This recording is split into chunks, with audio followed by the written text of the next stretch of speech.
Pinupuri ka namin, O Diyos, Ama, Anak, at Espiritu Santo.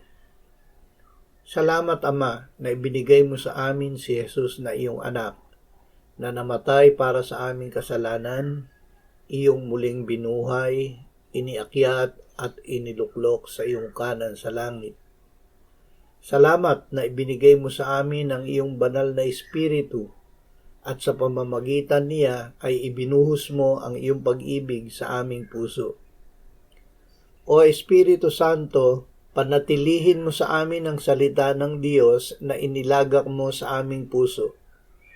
Buksan mo ang aming isip upang ang salita ay lagi naming pagbulay-bulayan at ang aming mga labi upang ito ay aming isabibig.